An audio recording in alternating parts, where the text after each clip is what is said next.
growing up in a small town, just what it is. You grow up in a small town. Everybody knows you. You know everybody. You go out and get in any kind of mischief, your parents are going to know about it before you got back home.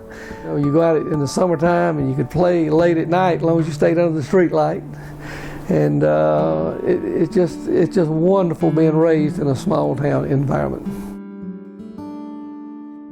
I always said there's two things I want to do. And this was the time 2 or 3 years old. I always said I was going to be a doctor and a fire chief. When I was a medical student, I was a junior medical student when I finished a rotation in internal medicine there, and part of that was cardiology. They came to me and actually wrote me a formal letter, offered me a position then as a resident. They wanted me to do a residency in internal medicine there, and then they were going to offer me a fellowship in cardiology that early on. And I said, nah, I think I want to do family medicine and go back home. So that's what I did. And have you ever had any regrets? I have not. I have not looked back a day. Do you have any idea how many patients you've seen over years in practice?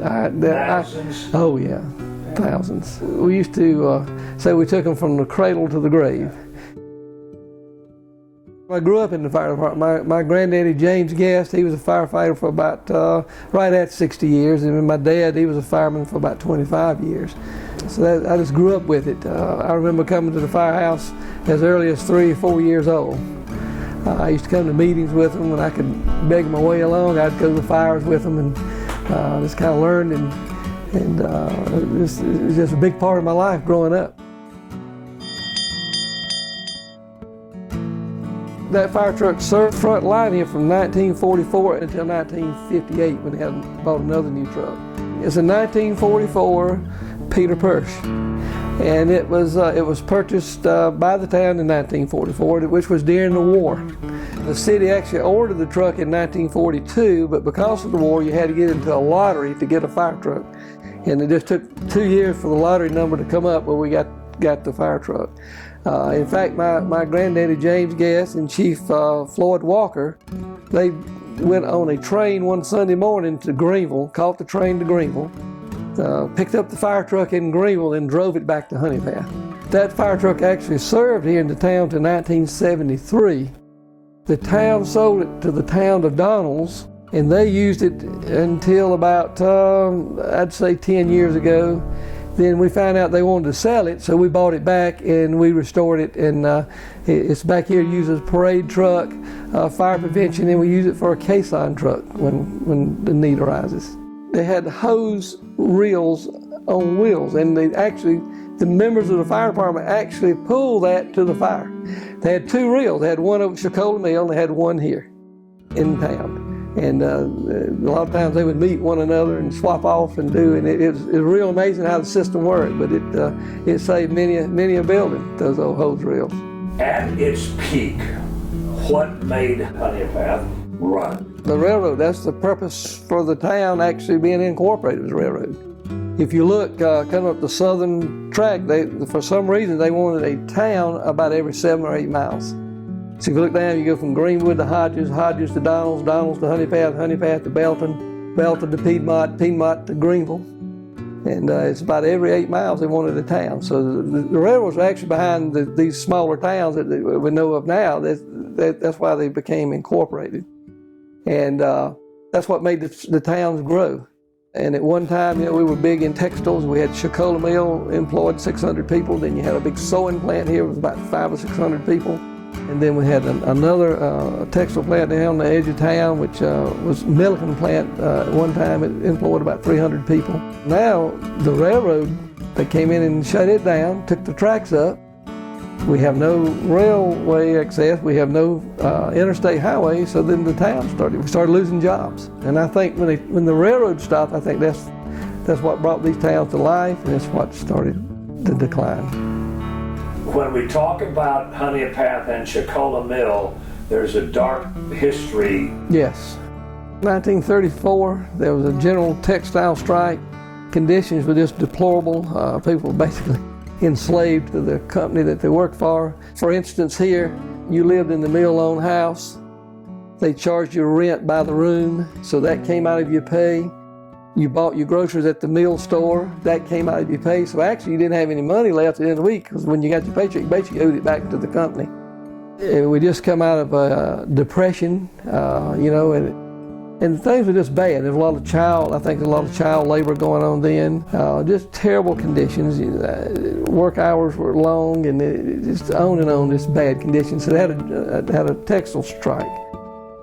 It marched on, and so they had come to the Honea Path. They called a strike here at the Honea Path mill. Well, it used to be that the mill superintendent was elected mayor of the town, because if you didn't vote for him, they fired you. You lost your job, you lost your house, you lost everything. So you had to vote for the superintendent, for the mayor. Well, the mayor was the magistrate, the city magistrate. He had control of everything. So came time to strike here, and people were trying to go into work one morning, the story goes, and then they had deputized people. They had the police department over there for the town, and I think a little fracas broke out, and anyway, it ended up with a one-sided gun battle. People were killed, and that was certainly a dark mark in the Honea Path history. How many were killed, do you remember? 6. I believe that's right, 6. And was anybody ever prosecuted for that? No one was ever prosecuted. I think as far as they went, the court system was a coroner's inquest, and then everything was dropped after that. The bright point is that it did bring some changes in the labor laws, and especially the child labor laws, and I think Honea Path played a direct part in that. It's tragedy that had to do it, but I think it did start things moving forward as far as the laborers. In Honea Path, the outskirts still is pretty rural. You still have some farm families. Still have a lot of farm families. There's one big farmer around still, and not as like it was in the 50s, but there's still some rural area. Population in the town's about 4,200, and but the post office here serves about 22,000 people. Yeah, and part of the city limits is in Abbeville County. Then you got Abbeville, and then you've got Greenville and Lawrence counties that's served by the post office here. In the history of the fire department, in your recollection, what's been the biggest fire that you've had to put out? Well, in 96 or 97, Shakola Mill. We were actually fixing to have our annual banquet. We were setting up for it, and the call comes in, and the rest is history. We'll go there, and it actually had 2 floors burning. Fire got into the air wash system, and it really looked bad there for a little bit. I thought we were going to lose the whole building, and but we got in there and had some good guys around that night, and got a good heads up on the fire, and stopped it. But actually had fire on 2 floors, and I thought it was we were going to lose it that night. And the mill was still in operation. So it still operated for several years after that.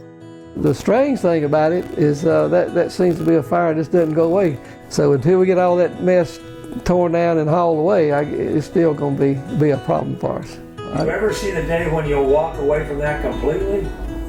You know, as long as my mind is good and my health is good, I don't see that. They'll probably have to carry me out with my toes up.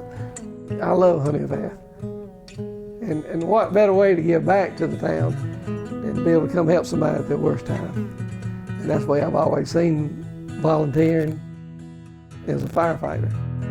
It's just a time you can't give back any other way.